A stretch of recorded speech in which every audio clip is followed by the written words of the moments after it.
अखंड जीवन ज्योति पाठशाला का आविर्भाव हुआ है। जन जन के जीवन में ज्ञान की अखंड ज्योति प्रज्वलित करना ही हमारा मुख्य ध्येय है। नमस्कार आप सभी को। आप सब देख सकते हैं कि आज हमारा स्कूल किस प्रकार इस मुकाम तक पहुंचा है। इस स्कूल के इस मुकाम तक पहुंचाने में बहुत कड़ी मेहनत की आवश्यकता पड़ी है। जिस कड़ी मेहनत को आदरणीय आर्यन सर ने किस प्रकार यहाँ तक लाया है। और इस विद्यालय की नींव 2015 में रखी गई। उससे कई साल पहले ही जो हमारे आदरणीय आर्यन सर हैं बहुत कठिन परिश्रम किए और कोचिंग की शुरुआत की। तो देख सकते हैं आप 2014 में आर्यन सर की कोचिंग की स्थिति क्या थी। कोई सुविधा नहीं है, बस एक बोर्ड की सुविधा है और बच्चे नीचे बैठकर पढ़ते थे। विद्यालय प्रारंभ करने के लिए आर्यन सर शिक्षकों से संपर्क करते हुए। नमस्ते सर। नमस्ते, बैठिए। पानी उनी लाए? कोई जरूरत नहीं। तो कैसे आना हुआ है? हम विद्यालय खोल रहे हैं जिसमें थोड़े शिक्षकों की ज़रूरत है, तो सोचे सबसे पहले चलें आपके पास कि आप आकर हमारे विद्यालय में बच्चों को समय दें। ठीक है, इस बात पर हम विचार करेंगे। अभी हमारी भी पढ़ाई चल रही है, पूरा होने के बाद हम आपसे मिलेंगे।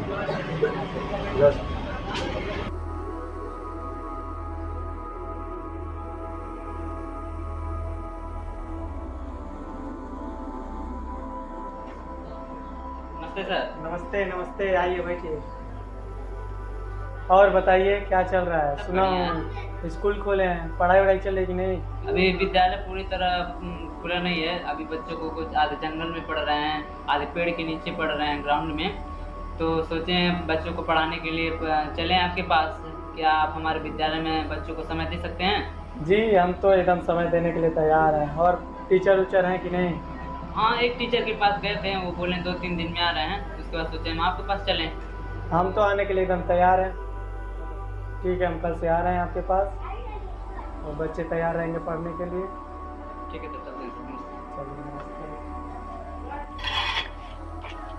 जो कि विद्यालय निर्माण के लिए पैसे की कमी थी, लेकिन फिर आर्यन सर ने गाँव में चंदा मांगकर और बच्चों की सहायता से स्कूल निर्माण शुरुआत की। तो इस प्रकार बच्चों की सहायता से आर्यन सर ने एक रूम बनवाया और बच्चों की कक्षाएं अब रूम में चलती थी। लेकिन अभी भी कुछ बच्चों की कक्षाएं पेड़ के नीचे ही चलती थी।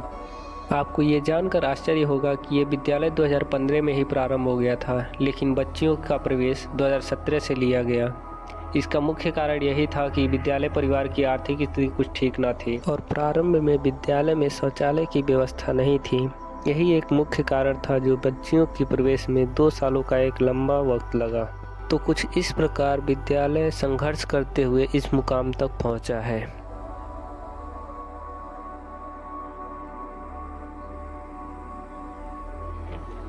आज हम लोगों को 1857 की क्रांति कैसे हुई थी और देखिए भारत का नक्शा कैसा है, तब तो पता होगा। कई टीचर के संपर्क करने के बाद इस विद्यालय में पढ़ाने के लिए मनोज सर जी राजी होते हैं और वो बच्चों को अपना महत्वपूर्ण समय देने लगते हैं। और मनोज सर जी बच्चों को टीन में पढ़ाते हैं और बड़े सर बाहर जंगल में या फिर कभी टीन में वो भी पढ़ाते हैं। ऐसे करके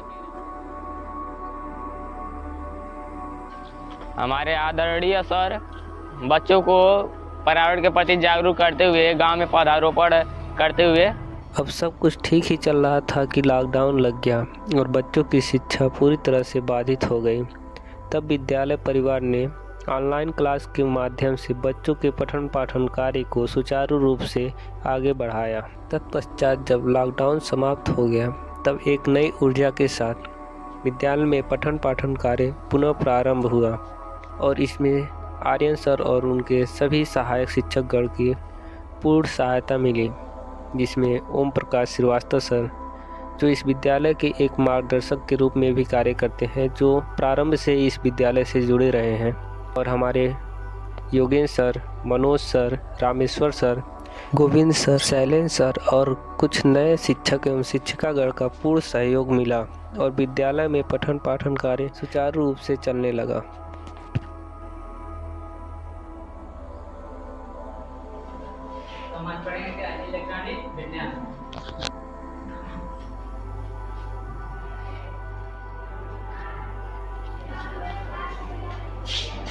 तो आप लोग देख सकते हैं कि किस प्रकार स्कूल क्या इसकी स्थिति थी। शुरू हुआ था जब जंगल में पढ़ाई हो रहा था और आज ये स्कूल में स्मार्ट क्लास के रूप में बच्चों को शिक्षा दी जा रही है। और इस स्मार्ट क्लास को बनाने के लिए सर जी को बहुत ज़्यादा परिश्रम करना पड़ा।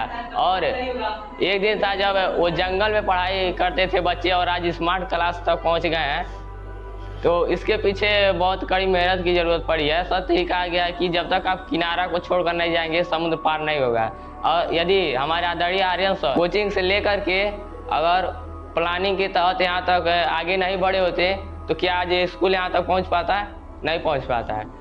लेकिन आदरणीय आर्यन सर बहुत ही सूझबूझ के साथ और चूँकि पैसे की भी कमी थी इसलिए थोड़ा समय लगा, लेकिन आज स्कूल यहाँ तक आ गया है। इसके लिए आदरणीय आर्यन सर नहीं बल्कि और अन्य शिक्षक और इस गांव और छात्रों की भी सहायता रही है स्कूल को यहाँ तक पहुँचाने के लिए।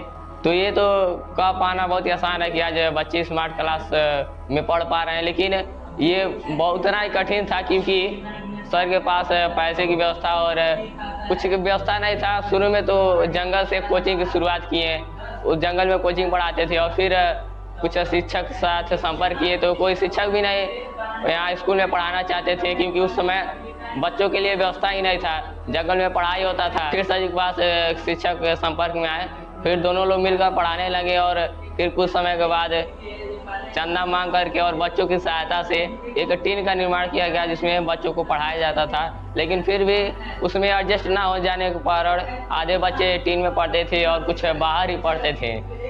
और उसके बाद फिर लड़कियों के लिए व्यवस्था नहीं था तो सर ने 2017 में लड़कियों के लिए व्यवस्था भी किया, क्योंकि महिलाओं की पढ़ाई उतनी महत्वपूर्ण है जितनी कि पुरुषों की।